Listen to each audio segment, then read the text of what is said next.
Halo guys, jumpa lagi dengan channel Masno22. Sebelum kita lanjut ke ceritanya, jangan lupa yang belum subscribe di subscribe, like, dan komen videonya ya. Terima kasih. Apakah Tuan Chen masih berlatih? Miao Lao merawat lukanya, berjalan ke halaman belakang dan bertanya. Sudah 2 hari 2 malam, dan saya tidak tahu kapan akan berakhir. Kai Hongwei tampak sedikit cemas. Lagi pula, waktunya sangat sempit. Semakin awal mereka tiba di Gunung Tianmo, semakin besar peluang yang mereka temui. Tunggu saja dengan sabar, kurasa ini hampir berakhir, kata Miao Lao. Namun begitu Tuan Miao selesai berbicara, langit dan bumi tiba-tiba bergetar, dan kemudian awan hitam besar muncul di langit. Dalam sekejap, seluruh kota matahari jatuh diselimuti awan hitam, seolah-olah ini adalah akhir dunia. Penglihatan tiba-tiba ini membuat semua orang di kota Yuanyun khawatir. Bahkan Tuan Kota Sun berlari keluar ruangan dan memandang ke langit dengan serius.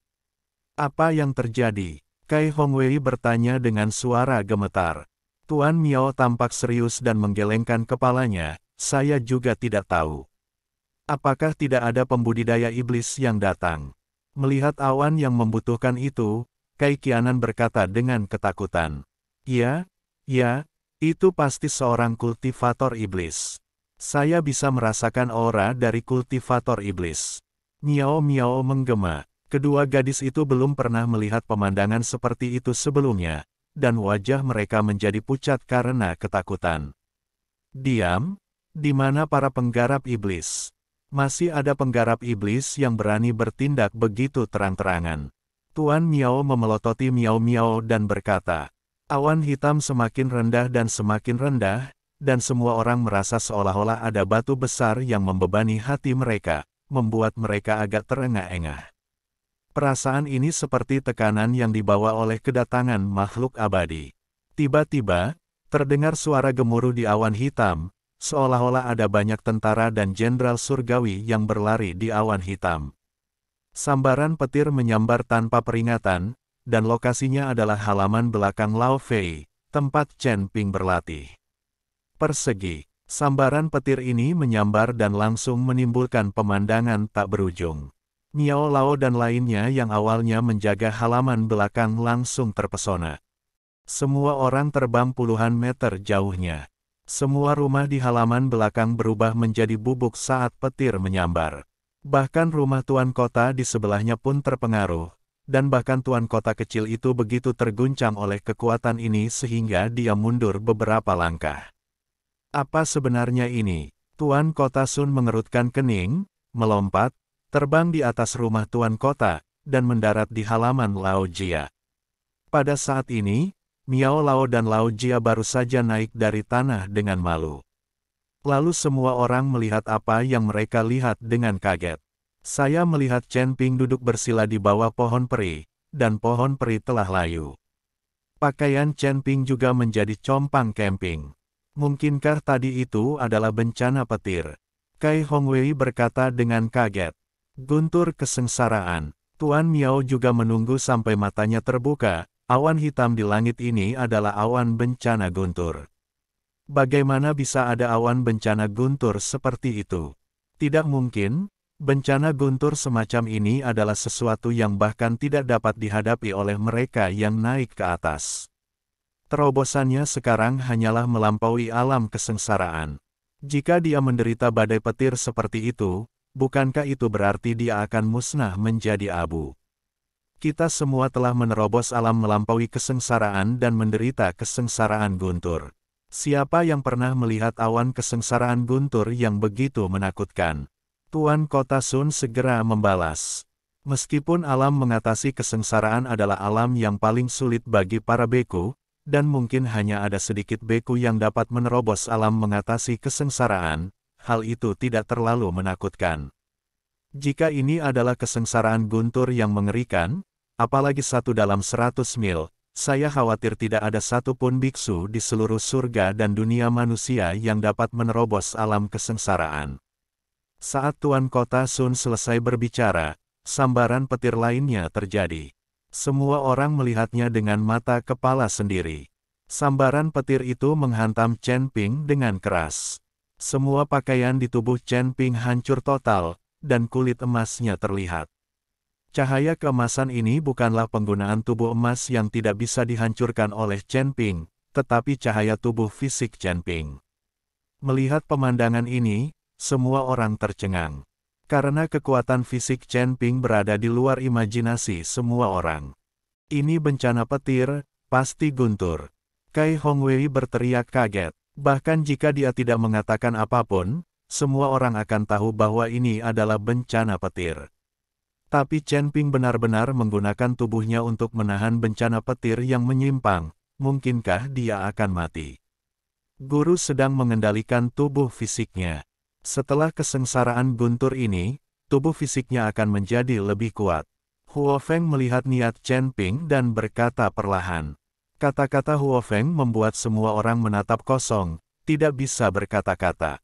Selain menggunakan kata-kata cabul untuk mendeskripsikan Chen Ping, mereka tidak dapat memikirkan kata-kata apapun.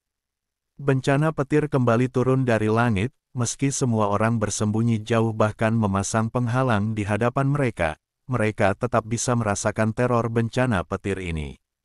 Sama seperti ini, 9 kesengsaraan petir dibombardir secara berurutan, dan penghalang di depan semua orang terus-menerus dihancurkan, dan kemudian memperbaiki. Dan tubuh fisik Chen Ping, di bawah 9 kesengsaraan guntur ini, tidak hanya tidak menghilang menjadi abu, tetapi malah menjadi lebih emas. Segera, kesengsaraan guntur menghilang, dan awan kesengsaraan guntur yang menindas di langit perlahan menghilang. Chen Ping perlahan membuka matanya dan merasakan nafas di tubuhnya telah membuat lompatan kualitatif. Dia tahu bahwa dia telah menerobos ke alam melampaui kesengsaraan. Setelah melampaui alam kesengsaraan, dia telah mencapai level baru. Di tahun-tahun mendatang, dia hanya perlu mempersiapkan kenaikannya.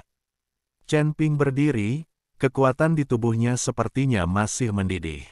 Jeritan tiba-tiba membuat Chen Ping sadar kembali. Ternyata Chen Ping sudah telanjang, dan pakaian di tubuhnya berubah menjadi sisa minyak karena sambaran petir. Begitu dia bangun, 2 gadis yang lebih tua, Miao Miao dan Kai Qianan, berteriak. Chen Ping kembali sadar dan menemukan bahwa dia telanjang, dia tiba-tiba merasa malu dan bingung. Huo Feng segera berlari membawa pakaian itu, berdiri di depan Chen Ping, dan secara pribadi membantu Chen Ping mengenakan pakaiannya. Huo Feng adalah seseorang yang pernah ke sini sebelumnya dan sudah sangat familiar dengan tubuh Chen Ping. Tuan Chen, bencana guntur Anda terlalu keterlaluan. Saya belum pernah melihat bencana guntur yang begitu mengerikan. Kai Hongwei melangkah maju dan berkata dengan kaget. Bukan karena bencana petir itu menakutkan, tapi karena tubuh fisik Tuan Chen begitu kuat sehingga dia bisa menahan bencana petir semacam ini. Sekarang meskipun Tuan Chen tidak menggunakan teknik apapun, mustahil bagi biksu biasa untuk menyakiti Tuan Chen. Tuan Miao berseru dengan iri. Dr. Chen, saya benar-benar tidak menyangka bahwa selain keterampilan medis Anda yang luar biasa, Anda juga begitu kuat. Saya buta dan tidak menyadarinya sebelumnya. Tuan Kota Sun melangkah maju, dengan senyuman di wajahnya, dan menarik Chen Ping ke samping. Apoteker Chen, saya tahu Anda sedang melihat tubuh gadis kecil saya untuk mengobati penyakitnya, tetapi saya masih berharap sang alkemis dapat menikahi gadis kecil saya. Pernikahan, gadis kecilku dianggap sebagai orang yang unggul terlepas dari kecantikan dan bentuk tubuhnya. Dan selama kamu menikah, seluruh keluarga akan mendapat masalah. Sun Citi adalah milikmu. Aku hanya punya putri ini yang berlutut. Pikirkan baik-baik, kenapa repot-repot berlarian ke sana kemari. Tuan Kota Sun sekarang sangat berharap Chen Ping akan tetap tinggal melalui kesengsaraan guntur ini. Dia telah melihat kekuatan Chen Ping dan masa depan Chen Ping. Jika kota matahari jatuh dapat diserahkan kepada Chen Ping, Tuan Kota Sun yakin kota matahari jatuh pasti akan makmur. Tuan Kota Sun, saya benar-benar minta maaf. Saya sudah punya pacar, dan saya berjanji padanya bahwa saya akan menjadi orang pertama yang menikahinya dan memberinya pernikahan pertama. Saya benar-benar tidak ingin menjadi orang yang tidak sopan, dan saya berharap Tuan Kota Sun dapat mengerti. Chen Ping dengan tegas menolak. Tuan Kota Sun menatap Chen Ping dengan tatapan kosong, dia tidak menyangka godaan sebuah kota tidak bisa membuat Chen Ping jatuh cinta. Hei, karena apoteker Chen sangat menghargai cinta dan keadilan, saya tidak akan memaksa orang lain melakukan apapun. Tuan Kota Sun menghela nafas, seolah dia menderita kerugian besar. Setelah Chen Ping mengikuti guru kota Matahari Hanban untuk beberapa patah kata, dia siap berangkat, budidayanya banyak tertunda, jadi dia harus pergi ke Gunung Tianmo sesegera mungkin. Chen Ping dan yang lainnya tidak memilih untuk naik pesawat.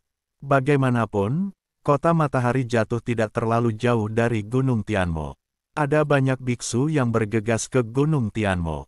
Jika mereka naik pesawat, itu akan terlalu mencolok. Chen Ping tidak ingin perhatian semua orang terfokus pada mereka. Setelah melakukan perjalanan sehari semalam, semua orang akhirnya sampai di kawasan Gunung Tianmo. Begitu mereka melangkah ke Gunung Tianmo, semua orang merasakan perubahan antara langit dan bumi. Terlebih lagi, barisan pegunungan besar yang menjulang ke langit dibangun di antara langit dan bumi, dan ujungnya tidak dapat dilihat secara sekilas. Cakupan pegunungan sangat luas. Semua orang di bawah pegunungan ini seperti setitik debu. Dibandingkan dengan pegunungan Cilian yang membusuk di pusat kota dan wilayah selatan, Gunung Iblis Surgawi ini jauh lebih besar. Jika ada pantangan di Gunung Iblis ini dan Anda tidak bisa terbang, mungkin butuh waktu lama untuk keluar dari Gunung Iblis ini. Untungnya, tidak ada pantangan di Gunung Iblis Surgawi ini, dan para biksu dapat terbang bebas melewatinya. Asteris betapa besarnya pegunungan. Ini pertama kalinya saya melihat pegunungan sebesar itu. Terlihat seperti raksasa besar tergeletak di tanah. Petik 2. Kai Qianan hanya bisa menghela nafas ketika dia melihat Gunung Tianmo untuk pertama kalinya. Chen Ping kaget saat melihat ke arah Gunung Tianmo, kemegahan Gunung Tianmo memang melebihi imajinasinya. Di dunia sekuler, Chen Ping telah melihat banyak gunung, tetapi dibandingkan dengan Gunung Iblis ini, mereka tidak ada apa-apanya dibandingkan dengan raksasa. Bahkan di dunia para dewa dan manusia, Chen Ping telah melihat pegunungan besar seperti pegunungan Cilian dan puncak Qingniu, namun tidak dapat dibandingkan dengan pegunungan Tianmo. Tidak ada orang lain yang pernah melihat Gunung Tianmo sebelumnya, dan semua orang sangat gembira. Lagi pula, saat Anda memasuki Gunung Iblis, Anda memiliki kesempatan untuk menemukan peluang dan menemukan berbagai harta karun kapan saja. Tidak seperti orang lain yang bersemangat, Kai Hongwei sedikit mengernyit dan berkata dengan sungguh-sungguh, semuanya, sekarang kita telah memasuki area Gunung Tianmo, kita akan menghadapi banyak bahaya yang tidak diketahui nanti, jadi semua orang harus menyadarinya. Selain monster, ada banyak pembudidaya di sini. Gunung Tianlong adalah tempat dengan pembudidaya iblis terbanyak, dan ada banyak biksu yang datang untuk berburu harta karun. Orang-orang ini juga putus asa. Demi keuntungan mereka sendiri, mereka akan melakukan apa saja. Itu bisa dilakukan. Jadi kita harus bersatu. Tidak ada yang bisa menganggap enteng, atau melakukan hal-hal yang merugikan tim demi kepentingan langsung. Jika tidak, jangan salahkan kami karena bersikap kasar. Kai Hongwei memberitahu semua orang bahwa ketika mereka sampai di tempat ini, mereka harus bersatu. Jika ingin sendiri, mereka harus bersatu. Jika kamu bertarung sendirian, kamu mungkin tidak bisa memasuki Gunung Iblis. Jangan khawatir, Bos Kai, kami datang ke sini mempertaruhkan nyawa kami, dan kami semua siap sekarang. Ya, jika kita hanya mencari keuntungan dan melarikan diri ke pegunungan Cilian, mari akan tetap melawan para penggarap iblis itu dengan putus asa. Saya punya firasat kali ini, dengan Tuan Chen di sini, kita pasti akan mendapatkan sesuatu. Banyak biksu mengutarakan pendapat mereka satu demi satu.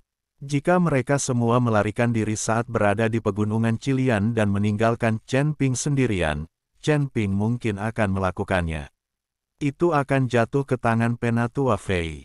Semua orang hanya perlu bersiap dan jangan terlalu gugup. Saya pernah ke Gunung Iblis ini, jadi saya sudah familiar dengannya.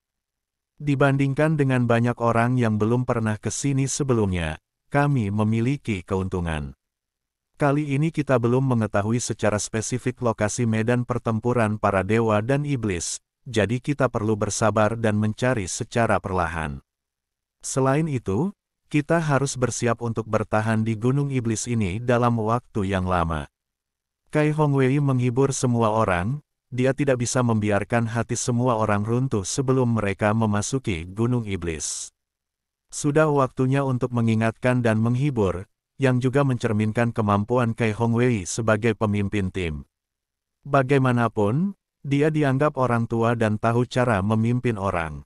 Kai Hongwei memimpin semua orang ke daerah Gunung Tianmo dan berjalan menuju kedalaman Gunung Tianmo.